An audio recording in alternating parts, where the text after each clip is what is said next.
I'm Dave Luzak along with Doreen, and Doreen and I have been hosting the Radiothon together. This was going to be how many years, Doreen? Number 5 for us? This would be my, I think number 5. Yeah. But the coronavirus had a different idea. So this year, back in May, we had to postpone the Miracle Marathon, which is Children's Hospital's annual fundraiser that is actually their biggest fundraiser. And we're honored to host that each and every year. I've personally been hosting it since 1998. So this is the first year I missed. So I'm extremely happy to be able to host Giving Tuesday today. Giving Tuesday, a holiday of miracles. And what we're doing is we're, as we always do, trying to bring the miracles, the amazing stories of children and what they do and what they mean to our community. We're trying to bring that to you. And joining us right now, the Kurtz family. We got mom and dad, Tina and Kevin. And we're here to talk about the big star, Ethan. First of all, thank you for joining us, everybody. How are you guys doing? Oh, thank you so much for having us. Good morning. Ethan, you were just a little guy when it all started. I think we'll start with mom, and you can tell us about your first interaction with children. How old was Ethan at the time? Ethan at the time was 5 months old. And when we took him in for what we thought was an ear infection to our regular doctor who wasn't able to be seen, and we saw someone who hadn't met our family before. And within 24 hours, we were starting our journey at Children's Hospital. What happened? What happened? What'd they tell you? Well, they looked at Ethan's color, and I remember very clearly the doctor feeling by his stomach and liver, and the temperature of the room completely changed. And that's when I knew we had a problem. And the doctor excused himself and said, "I will be right back." And at that point, I called my husband. Now, this was 18 years ago on my BlackBerry, and said, "We have a real problem. I think you need to come here now." And that's where our story started. I still remember very vividly asking for directions on how to drive to Children's Hospital. Wow. And having it written on a piece of paper, like, we have to find this place. So what were you thinking, Kevin? You get this phone call from your wife. What was going through your mind? Well, you always, every parent kind of dreads that phone call, but fear of the unknown really is the worst fear. And at the time, we really weren't sure what it was. We have an older child, but we'd never had anything outside of the typical ear infections and sniffles that you normally see. So it was a bit overwhelming to get into Children's, and they have all these visits scheduled in various clinics because they're not sure what it is, and it becomes a process of ruling things out in order to get to the root cause of what is really going on. So as the day went on and we saw more clinics, and we'd circle back with our doctor, Dr. Werland, who's now retired, it became more clear that it was not something that was going to be an easy fix. And eventually they came back to us and said, "We have some ideas. The only way we're going to find out is to go in and take a look." And at that point, things got pretty scary, because when you've got a 5-month-old baby and you're looking at that belly and knowing what's going to happen, it's very overwhelming. Well, sure. You went from thinking he had an ear infection to now finding out he has to have surgery. Correct. And liver surgery. And the conversation revolved around a third of the kids don't make it off the table. A third of the kids, this buys them time, and a third immediately go to transplant. Wow. So that was a conversation that started on a Monday, and surgery was on a Wednesday. And in that time, Children's became the just really an anchor for us as a family. Like, we found that spot on the map, and they've been there through our entire journey. All right, Ethan, you're the star of the show, so we've been waiting to talk to you. Obviously, you don't remember any of that stuff when you were a baby. What's your first memory like, though, of the interactions you've had over the years with children's? It would have to be my old doctor, Dr. Worland, walking in the room with a squirt gun and spraying me every time. How great is that? How great is that? That is your memory of, That's funny. going into this place that no child or parent wants to have their child in, and your first memory is something that makes everybody laugh.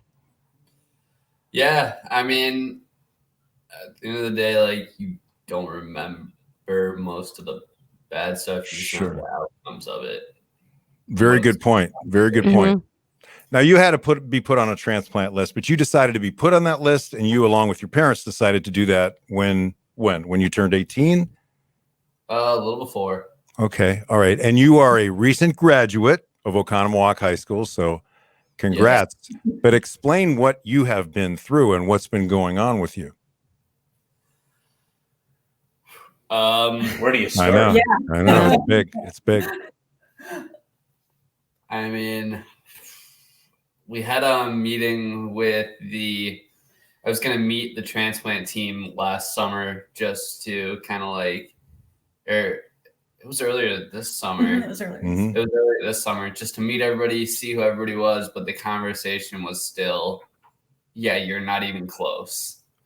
And I remember my mom was very upset at me because I told the doctors I was trying to go out and wake surf later that day. So, like, let's get this going. Yeah, right. Yeah. Well, I was not pleased. So met everybody. I basically left there with basically what I had been told, like, the odds of this happening soon are slim to none. June 27th comes around, and I'm at a friend's house on a Friday night, and I get that call. Okay, now wait a minute. Couple things about this. Why did they think, or why were you so far away? And then talk about how far away your parents were when you got the phone call. So I'm relatively healthy. Like, I ran cross country all through high school. I played varsity lacrosse. I was going to be a team captain my senior year. Like, I was never, ever looked at as a sick kid. I wouldn't let anybody. In fact, I got really upset at people if they did. Mm-hmm. So basically, I hadn't even noticed yet that my body wasn't performing at 100%. So because that's all you'd ever know. Right. Yeah. Mm-hmm. No, go ahead. One of the great lessons Children's Hospital had really instilled in us was medication and visits to Children's would always be a part of Ethan's life, but that would not define him.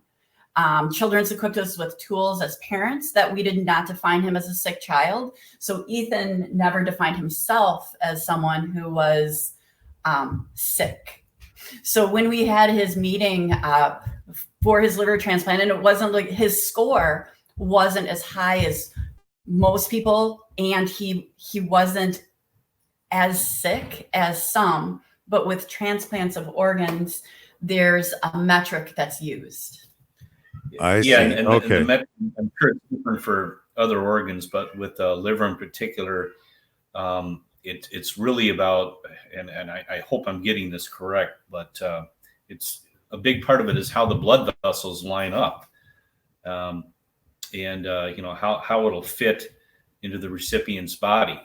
So, how high you are on that list certainly plays a factor into it. But when it comes down to making a decision, it's all about where is the best fit for this donor organ. And Ethan, just to go back to the score, he was, I think he was at a 14 on a scale that goes into the mid 30s. So, we had been told all along that, it could happen, but it's extremely unlikely because his score is so low, right, and he's so far down the list that, we can, pretty much go on with life, and Ethan can expect to go to college in the fall. And, I always kind of said that it's going to happen someday, but that day's not today, and I was wrong on one of those days. So you guys, and nobody would blame you for this. I mean, he's so far down on the list, and the score is what it is, and you're thinking, well, I think we could safely take a vacation. We can take a break, and that's what you guys did. So therefore, Ethan, you get the phone call, and where are your parents at the time? They were in Florida. That actually brought up a really, really interesting thing that we had never really thought of. They got a hold of their friends right away, and I had gotten a hold of my friends, which was, I guess, something interesting that we didn't really think about. But when they had called the neighbors, I had called my closest friends to take me. So there was plenty of people willing to step up. And I think by the time I got home from about my friend's house 10 minutes away, there were 3 people in the driveway. Just waiting to take you there. That's awesome. Did you guys make it in time to actually be there for the surgery, or did you make it after it was over? No, we got there. We got there the next morning. What had happened was we'd gone. It was our 25th anniversary, so we went away for a few days. Sure. And literally Friday night, we got the call probably an hour after the last flight had gone out for the evening. So we started calling airlines and figuring out, how is this going to get us back the fastest? And we figured out that driving 8 hours south to Tampa was going to be the fastest way to get back north. So we drove all night. We ended up with the 6 o'clock flight. And, fortunately the time change bought us an extra hour. And I think we landed in Milwaukee. My sister-in-law was there with the car at the airport. We sprinted through the airport, which at 50 years old, I don't recommend doing to anyone unless they're really younger than me. But, we got picked up and we were at the hospital, I think, by 8 o'clock. And unfortunately, we'd missed him going back by a half hour. But my brother-in-law was there with him. And, we were fortunate to have family that everybody stepped up, and he was with family the whole time. And you were there then when he woke up. How long were you out, Ethan, after the transplant? I think 3 days. Wow.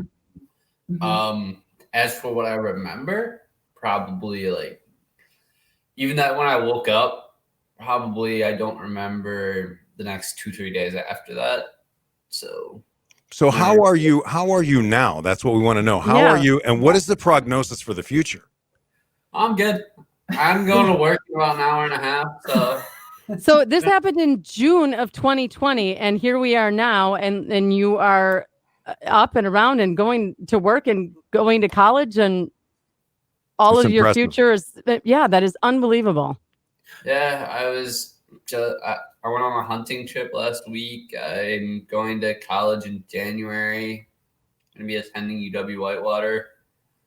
That's amazing. Congratulations. Yes. And Tina, what would you say to moms out there, dads out there too, about donating some money to Children's, and what Children's has meant to you and your family? Absolutely. So I hope that your listeners will realize that as we talk about Children's Hospital as a place, it's beyond bricks and mortar. It is a network of people.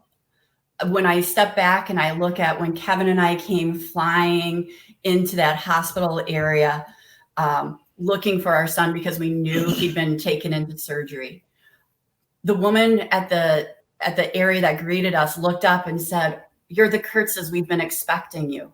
Wow. And she smiled. We were those scared 30-something-year-old parents that we were when he was 5 months old. I felt like I had been slapped back into that place one more time. And it was the care of someone at Children's Hospital who looked up and smiled and said, "We're expecting you." And the undertone of that was, "And it's all going to be okay." Mm-hmm. And that's the gift of Children's Hospital in our community.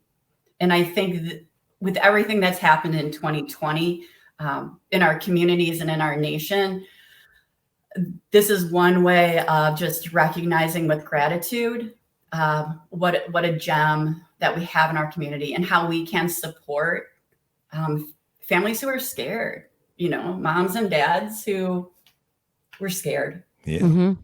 Just to tag onto that, obviously we don't have an experience with another hospital like we've had at Children's, but I can honestly say I can't imagine anyone could top the level of care that they give, not just medically, but just being there, being a listening ear, just the attention to the level of care they give, the nurses and the doctors. It is incredible. I mean, Ethan's surgeon, you hear him on the radio, Dr. Johnny Hung. The guy is just incredible, and he's very well respected in his field. He's definitely one of the top guys, but he talks to you, just like you're just like I would talk to one of my friends.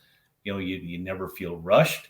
Your questions are always answered, and I mean, the guy is in there like 7 days a week, making sure his patients are followed up with.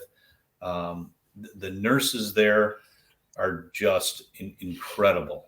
I mean, they are flying around there all the time, making sure things get done.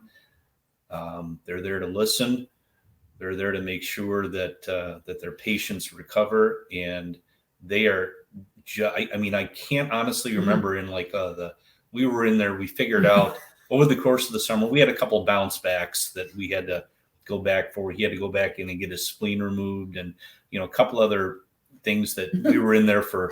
You had to get your spleen. Look at how is the spleen? The spleen was just bugging you.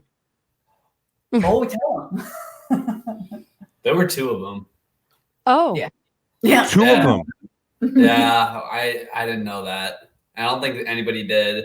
Right. But they would go and remove my spleen because it was enlarged and it was just causing me pain. So they went in, took it out, and they're like, "Oh, there's 2 in here."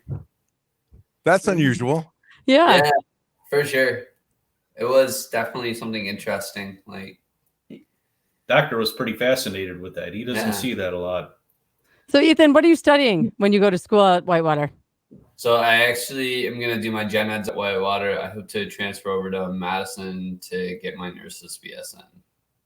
To be a nurse. That's awesome. Does it have anything to do with the care you've been given over the course of your life? Yes, but I'll say I made that choice before I went into transplant. I mean, I made that choice before I went into transplant. I kind of knew that originally it was going to be PT, and then I decided against that, and I was just like, you know what, I want to go in and get my nurse's BSN. So I decided that, and then I guess the summer reassurance kicked in. So. Mm-hmm. Well, you know what?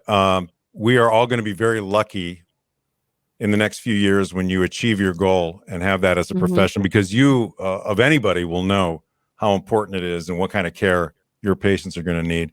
And on behalf of all of us at KLH, Tina and Kevin, thank you for your time, and thank you for being such great articulate proponents of Children's. We really appreciate it, and we certainly hope people are inspired by Ethan's story and maybe donate some money today. Thank you. Thank you. Thank you. We really Thank you. appreciate it. The Kurtz family from Oconomowoc as we continue. This is Giving Tuesday on KLH. Thank you guys very much. Really appreciate it. Bye. Thank you. Good luck, Bye. Ethan. Good luck, Ethan. Stay healthy. Thanks, my friend.